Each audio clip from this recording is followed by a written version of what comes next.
और आपको बता दें कि जम्मू कश्मीर पुलिस ने दहशतगर्दी को रोकने के लिए बड़ा फैसला लिया है। पुलिस ने यूएपीए एक्ट के तहत दहशतगर्दों को जानबूझकर पनाह देने वाले लोगों की जायदाद और इमलाक जब्त करने का फैसला किया है।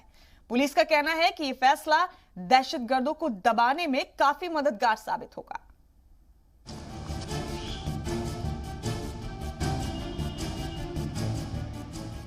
जम्मू कश्मीर पुलिस ने वादी में दहशतगर्दी को रोकने के लिए दहशतगर्दों को जानबूझकर पनाह देने वाले लोगों की इमलाक जब्त करने का फैसला किया है। पुलिस यूएपीए एक्ट के तहत लोगों की इमलाक जब्त करेगी। जब्त की जाने वाली इमलाक वो होंगी जिनसे ये साबित किया जा सकेगा कि घर के मालिक या किसी भी रुकन ने जानबूझकर और बगैर किसी दबाव के कई दिनों तक दहशतगर्दों को पनाह दी थी। कश्मीर पुलिस के आईजी विजय कुमार ने बताया कि हम उन इमलाक को जब्त कर लेंगे जहां दहशतगर्दों के साथ इनकाउंटर होगी। दहशतगर्द किसी शहरी के इमलाक को ठिकाने के तौर पर इस्तेमाल कर रहे होंगे तो उसे भी जब्त किया जाएगा। हम लोग प्रॉपर्टी सीज करेंगे, जहां जहां इनकाउंटर हो रहा है चाहे हाइडआउट मिला जाएगा, जो पनाह देंगे हार्बरिंग करेंगे वो प्रॉपर्टी जब्त होगा। हालांकि पुलिस के इस फैसले के बाद जम्मू कश्मीर में सियासत तेज हो गई। जम्मू कश्मीर की साबिक वज़ीर आला महबूबा मुफ्ती ने इस कदम को सरासर गलत बताया। बहुत गलत है। देखिए, ये पूरी कौम को सजा दे रहे हैं। अगर आपकी जंग मिलिटेंट के साथ है, आप मिलिटेंट को पकड़िए, मिलिटेंट के साथ जंग लड़िए, पर आम इंसानों ने क्या किया है? आप एक इंसान को कैद कर सकते हैं, उसके ख्यालों को आप कैद नहीं कर सकते, उसको जेल में नहीं डाल सकते हैं।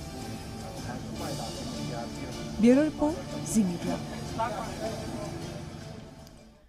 तो जम्मू कश्मीर की साबिक वज़ीर आला और पीडीपी सदर महबूबा मुफ्ती ने भी पाकिस्तान को लेकर बयान दिया है। महबूबा ने कहा है कि हम चाहते हैं कि पाकिस्तान भी एक मुस्तहकम मुल्क बने।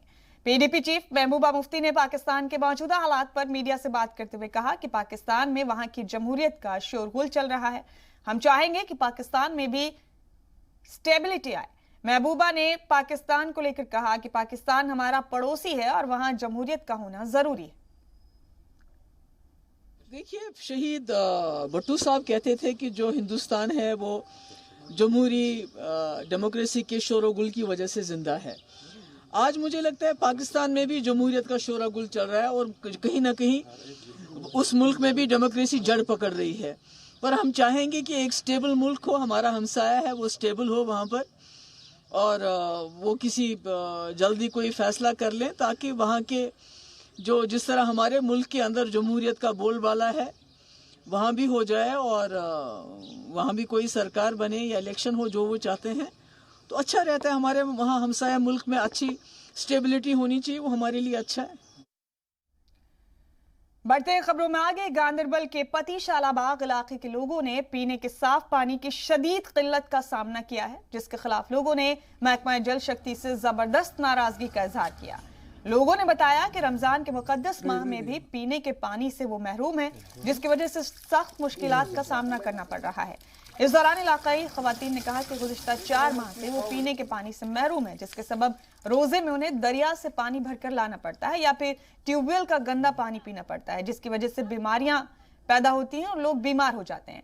इस दौरान बच्चों की तालीम भी मुतासिर हो रही है। एक तालिबा इल्म फातिमा ने बताया कि उसे पढ़ाई छोड़कर पानी के लिए जाना पड़ता है। सहरी और इफ्तार के वक्त पीने के साफ पानी की किल्लत हो जाती है, लोगों को मैसर नहीं होता। पानी का मसला है सर, बहुत महीने से पानी नहीं आ रहा है। हम दरिया जहलम का पानी पी रहा है सर। हमने मुलाजिम से बात भी की, वो बोलते कल पानी आएगा, परसों पानी आएगा, आया नहीं अभी तक सर। मैं गवर्नमेंट से रिक्वेस्ट करता हूँ पानी जल्द से जल्द आना चाहिए। ट्यूबवेल जो हेड पंप है ना, वो पानी भी पी रहा है हम सब, वो गंदा पानी आपने खुद देखा सर, कितना गंदा पानी निकलता है वो ट्यूबवेल से। यहाँ पे बहुत दिनों से पानी नहीं है और मैं पढ़ाई कर रही हूँ, जिसकी वजह से मुझे बहुत ज़्यादा सफ़र करना पड़ता है, क्योंकि बार बार उठना पड़ता है, लेके पानी लेके आओ, यहाँ जाओ वहाँ जाओ पानी के लिए। उसकी वजह से मैं पढ़ाई पे पूरा कंसंट्रेट नहीं कर पा रही हूँ। हमने बहुत सारों से बात भी की है, लेकिन कोई हमारा ये इशू जो है सॉल्व नहीं कर। जी, हमने पीएचई वालों से बात की है, उनको हमने फंड्स भी डाले हैं नई पाइपलाइन के लिए, लेकिन उन्होंने अभी तक कोई कार्रवाई नहीं की है इस बारे में। लेकिन हमें यहाँ तो बहुत सफ़र करना पड़ता है पानी के बारे में। बहुत ज़्यादा सफ़र करना पड़ता है। हमारी इन औरतों को, बहनों को, माओं को बहुत ज़्यादा सफ़र करना पड़ता है। हमें दरिया झेलम का पानी यूज़ करना पड़ता है, इस्तेमाल करना पड़ता है।